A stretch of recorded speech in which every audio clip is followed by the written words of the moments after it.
तो आइए दोस्तों, ये पहला सवाल देखते हैं। ए ने कोई वस्तु 20% लाभ पर बी को बेची। बी ने उसे 25% हानि पर सी को बेचा और सी ने उसे 30% लाभ पर डी को बेचा।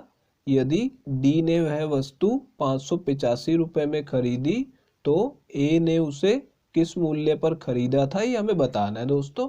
तो देखिए दोस्तों, इस सवाल में हम शॉर्ट ट्रिक कैसे लगाएंगे। यहाँ पे क्या बोला जा रहा है कि ए ने कोई वस्तु 20% लाभ पर बी को बेची है, ठीक है। तो अगर 20% के लाभ पे बेची है तो सबसे पहले क्या करेंगे, 100 लिख लेंगे, ठीक है। अब 20% के लाभ पे बेची है, ठीक है, तो इसमें 20 जमा करके लिख देंगे 120, ठीक है। यहाँ पे आपको इस तरीके शुरुआत करनी है, ठीक है। अब क्या बोल रहा है कि बी ने उसे 25% की हानि पे सी को बेचा है, ठीक है। तो आपको दोबारा 100 लिख लेना है, ठीक है। और 25% की हानि है तो यहाँ पे 25 को घटा लेंगे तो कितना आ जाएगा, 75 आ जाएगा। अब देखिए यहाँ पे सी ने उसे 30% के लाभ पे बेचा है, ठीक है। तो यहाँ पे फिर से हम 100 लिखेंगे और इसमें 30 जमा करेंगे तो कितना आएगा, 130 आ जाएगा। तो हमारे पास यहाँ पे 3 अनुपात आ गए हैं, ठीक है। अब इसे काट के सॉल्व कर लेंगे। देखिए इन दोनों को 10 से काट देंगे तो 0 से 0 कटेगी, तो मैं यहाँ पे आपको समझाने के लिए अलग से लिख रहा हूँ। यहाँ पे 13 आ जाएगा और यहाँ पे 10 आ जाएगा, ठीक है। इन दोनों को काटेंगे 25 से तो यहाँ पे 4 आएगा और यहाँ पे 3 आ जाएगा। इन दोनों को यहाँ पे हम 20 से काट सकते हैं, तो देखिए 20 से काट लेंगे तो यहाँ पे 5 आएगा और यहाँ पे 6 आ जाएगा, ठीक है। अब देखिए यहाँ पे ऊपर नीचे भी काटा जा सकता है इन दोनों को 2 से, तो यहाँ पे 3 आएगा और इसे 2 से काटेंगे तो 2 आ जाएगा। अब यहाँ पे और कुछ भी कटने के लायक नहीं बचा तो इन तीनों का गुणा करेंगे और इन तीनों का भी गुणा कर देंगे, ठीक है। देखिए यहाँ पे 5 दूनी 10 और 10 को 10 से गुणा करेंगे तो 100 आ जाएगा और यहाँ पे 3 तिया 9 आ जाएगा और 13 नी में कितना होता है, 117, ठीक है। तो यहाँ पे 117 आ जाएगा, यानी कि हमारे पास एक अनुपात और आ गया, ठीक है। अब यहाँ पे ये जो अनुपात आया है ये किसका आया है, ये ए का और डी का अनुपात आया है। यहाँ पे देखिए ये आपको ध्यान रखना है कि पहले वाला अनुपात ए का और यहाँ पे दूसरे वाला डी का आता है जब इस तरीके से हम तीन अनुपातों को काट के सॉल्व कर लेते हैं। अब क्या बोला जा रहा है कि यदि डी ने वह वस्तु 585 रुपये में खरीदी थी तो ए ने उसे किस मूल्य पर खरीदा था, ठीक है। यहाँ पे देखिए डी ने उसे 117 अनुपात में खरीदा था लेकिन रुपयों में वो वैल्यू 585 रुपये दी हुई है। तो इसके सामने मैं नीचे लिख लूंगा कि ये किसके बराबर है, ये 585 रुपये के बराबर है, ठीक है। यहाँ देखिए अब हमें ये देखना है कि इसका कितने गुना है। अगर आप देखेंगे तो 17 पंजे 85 होता है और यहाँ पे 100 भी है तो 100 पंजे 500, यानी कि हमें दिख रहा है कि ये इसका 5 गुना है, ठीक है।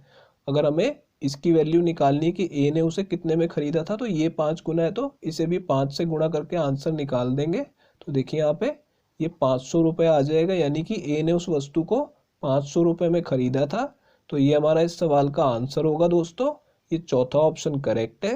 तो आइए दोस्तों, ये अगला सवाल देखते हैं। एक परीक्षा में ए को बी से 25% अधिक अंक प्राप्त हुए, बी को सी से 10% कम अंक प्राप्त हुए और सी को डी से 40% अधिक अंक प्राप्त हुए। यदि डी को परीक्षा में 500 में से 200 अंक प्राप्त हुए तो ए को कितने अंक प्राप्त हुए, ये हमें बताना है दोस्तों।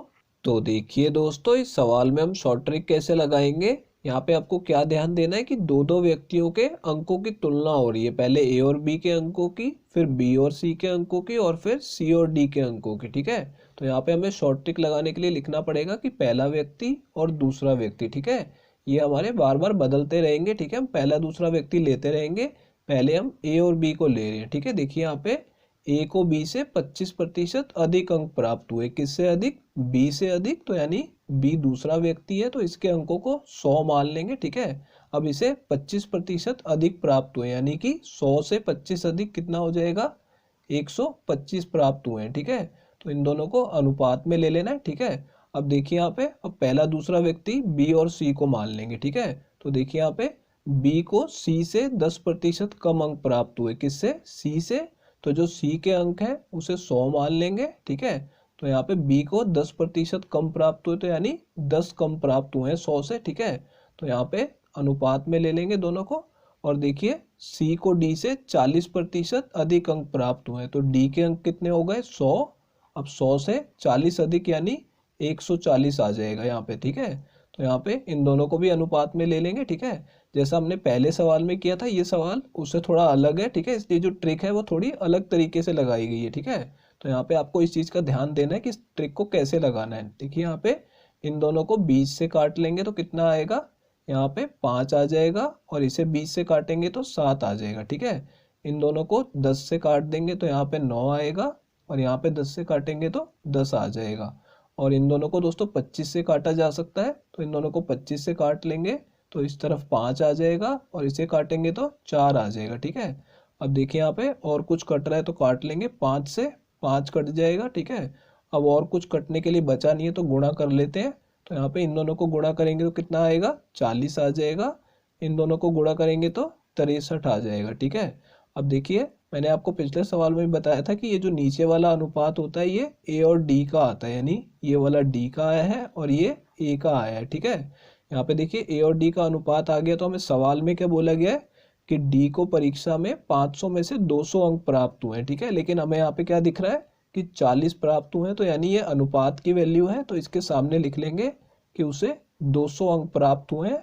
अब देखिए ये जो 200 है ये 40 का कितने गुना है, ये इसका 5 गुना है। अगर हमें साफ दिख रहा है यहाँ पे कि इसका 5 गुना है। अगर आप निकालना चाहे तो कैसे निकालेंगे, 200 को 40 से भाग करके देख लीजिए, तो यहाँ पे 0 से 0 कट जाएगा, 4 से काटेंगे तो ये 5 पे कटेगा, ठीक है, यानी कि ये इसका 5 गुना है, ठीक है।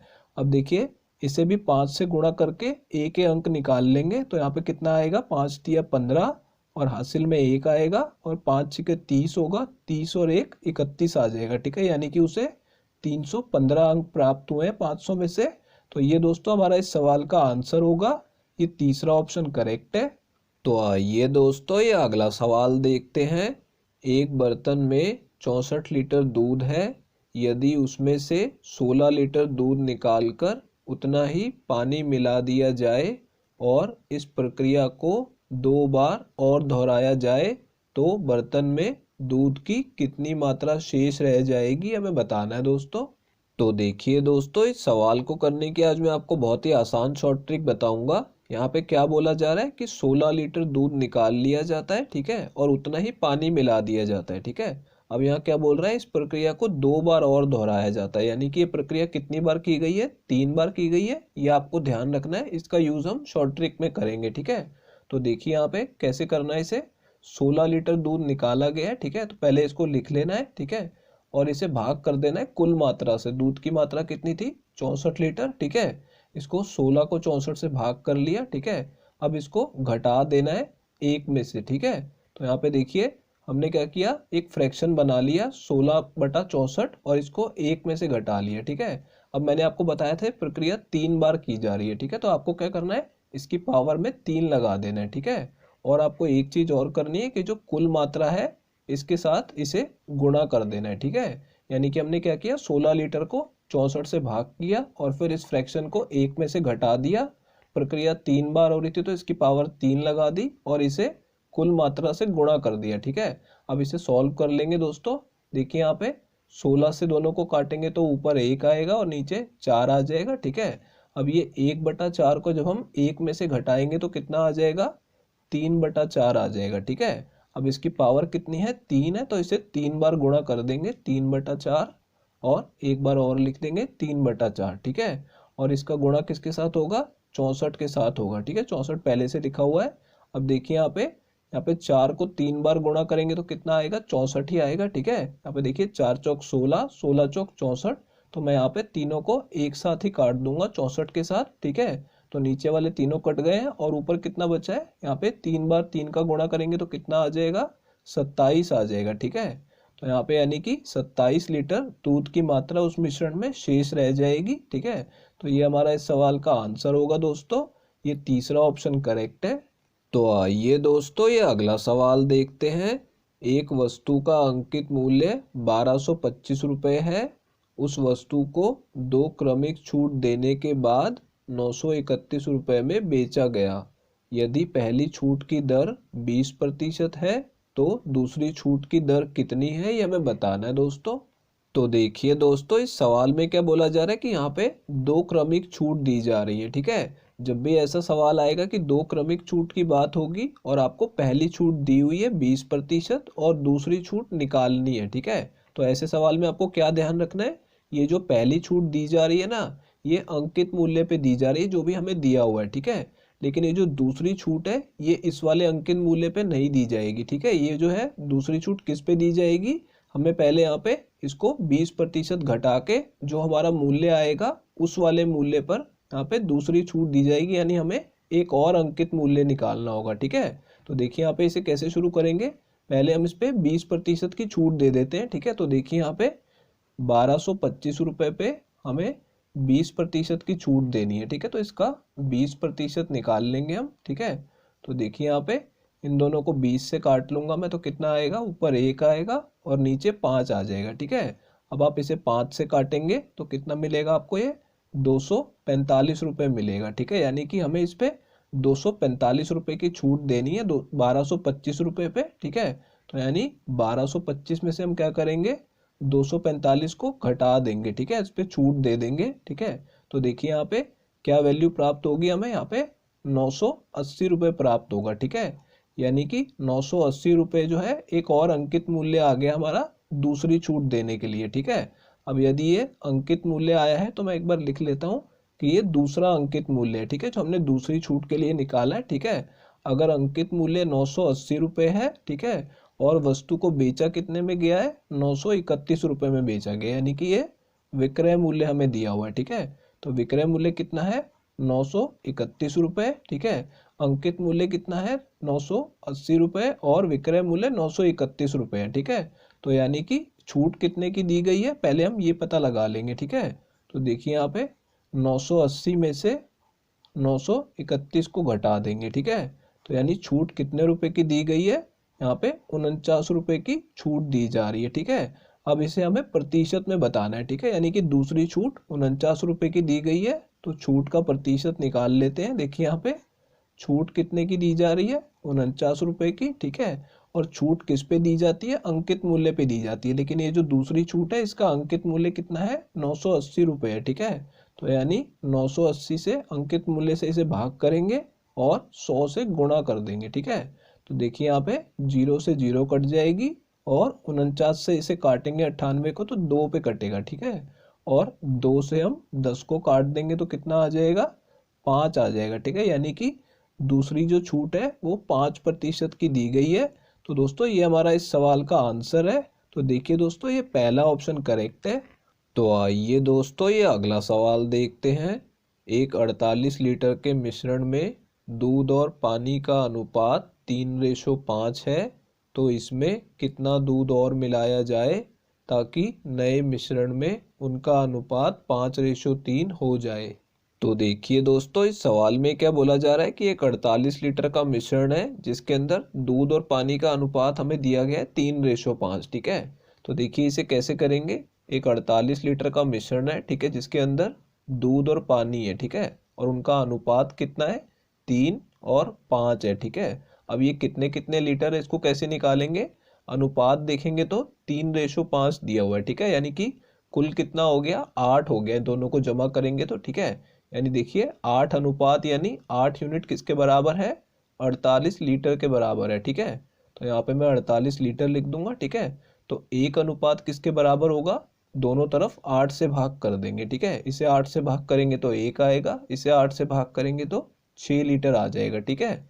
अब देखिए 1 यूनिट जो है वो 6 लीटर के बराबर है, तो 3 यूनिट किसके बराबर होगा, 6 का गुणा इसमें कर देंगे तो कितना आ जाएगा, 18 लीटर आ जाएगा, यानी कि दूध की मात्रा कितनी है, 18 लीटर है, ठीक है। तो मैं यहाँ पे लिख लूंगा ये दूध है, ठीक है, और 6 का गुणा इसमें करेंगे तो कितना आ जाएगा, 30 लीटर आ जाएगा, ठीक है, यानी कि ये पानी है, ठीक है।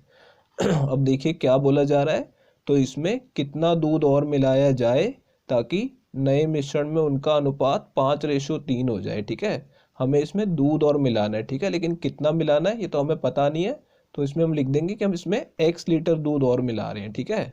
हमने यहाँ पे x लीटर दूध और मिला लिया, ठीक है। तो अब इनका अनुपात कितना हो जाना चाहिए, 5:3 हो जाना चाहिए, ठीक है। तो पहले क्या करेंगे, इन दोनों को अनुपात में ले लेंगे। देखिए यहाँ पे 18 लीटर तो पहले से ही था और हमने x लीटर दूध और डाल दिया, ठीक है, और यहाँ पे अनुपात में पानी कितना है, 30 ही है, ठीक है।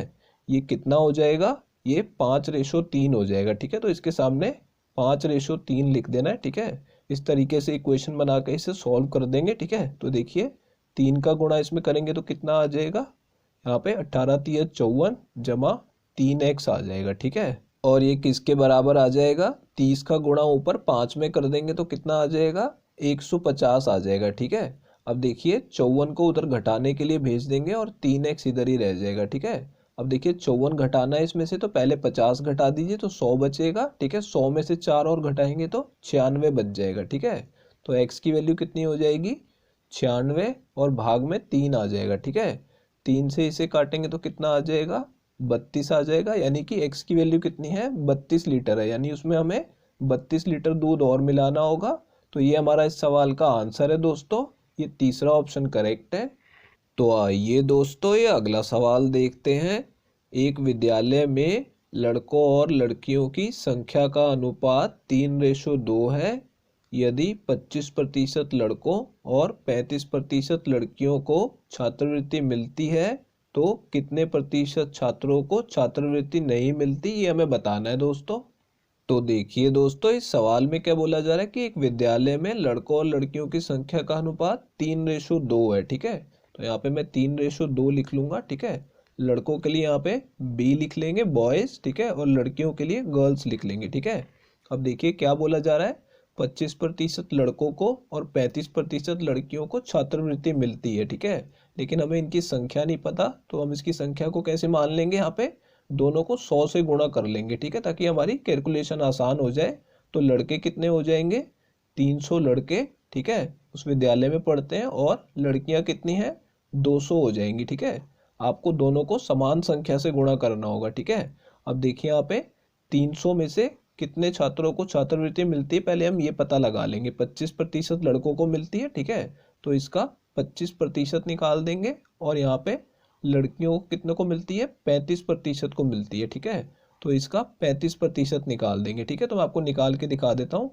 300 का 25% निकालेंगे तो 25/100 हो जाएगा। ठीक है, 2 जीरो से 2 जीरो कटेगा तो यानी 25 दिया 75 आ जाएगा, यानी 75 लड़कों को छात्रवृत्ति मिलती है। ठीक है, और लड़कियों का भी इसी तरीके से निकाल लेंगे, 200 का 35% निकाल लेंगे। ठीक है, तो 2 जीरो से 2 जीरो कट जाएगा तो 35 दूनी 70 आ जाएगा। ठीक है, यानी 70 लड़कियों को मिलती है। ठीक है, तो यहाँ पे हमें क्या पूछा जा रहा है, कितनों को नहीं मिलती, तो पहले हम निकाल रहे हैं कि कितनों को मिलती है। ठीक है, तो दोनों को जमा कर लेंगे। ठीक है, तो कुल छात्र कितने हो गए जिनको छात्रवृत्ति मिलती है, दोनों को जमा करेंगे तो कितना आ जाएगा, 145 आ जाएगा। ठीक है, अब इसको प्रतिशत में बदल लेंगे कि 145 छात्रों को मिलती है। ठीक है, और कुल कितने छात्र हैं उससे भाग कर देंगे। ठीक है, तो यहाँ पे 300 जमा 200 कितना हो जाएगा, 500 छात्र हैं। ठीक है, तो यानी 500 में से 145 को मिलती है, और 100 से इसे गुणा कर देंगे प्रतिशत में बदलने के लिए। तो देखिए यहाँ पे 2 जीरो से 2 जीरो कट जाएंगी, और 5 से इसे काटेंगे तो पहले ये 2 पे कटेगा और फिर 9 पे कट जाएगा। ठीक है, यानी कि उस विद्यालय में 29% छात्रों को छात्रवृत्ति मिलती है। तो दोस्तों, अगर 29% छात्रों को छात्रवृत्ति मिल रही है, ठीक है, हमें क्या बताना है, कितनों को छात्रवृत्ति नहीं मिलती। ठीक है, तो यहाँ पे देखिए कुल जो छात्र हैं वो 100% होंगे प्रतिशत में। ठीक है, इसमें से 29% को छात्रवृत्ति मिल रही है। ठीक है, तो कितनों को नहीं मिल रही हमें वो बताना है। ठीक है, तो 100 में से 29 को घटा लेंगे तो कितना आ जाएगा, 71% आ जाएगा। ठीक है, यानी कि 29% को मिलती है तो 71% को नहीं मिलती। ठीक है, तो इस तरीके से हमारा आंसर आ जाएगा। ठीक है, तो देखिए दोस्तों कौन सा ऑप्शन करेक्ट है, ये दूसरा ऑप्शन करेक्ट है। दोस्तों, अगर ये वीडियो आपको पसंद आई हो तो इसे लाइक कर दीजिए, और दोस्तों अगर आप लोग चैनल पे नए हैं तो चैनल को सब्सक्राइब जरूर कर लीजिएगा, और दोस्तों नोटिफिकेशन बेल को दबाना बिल्कुल मत भूलिएगा। तो दोस्तों इस वीडियो को यहीं ख़त्म करेंगे, आपसे मिलते हैं अब अगली वीडियो में।